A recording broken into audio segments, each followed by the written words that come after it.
मेरो कोटि प्रणाम, तिमीलाई मेरो कोटि प्रणाम, तिमीलाई मेरो कोटि प्रणाम।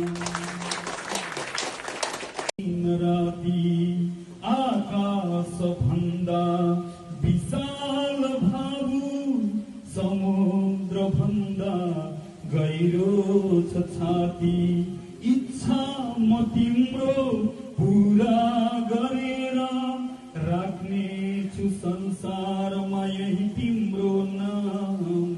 हे आमा ममता की मूर्ति, तिमीलाई मेरो कोटि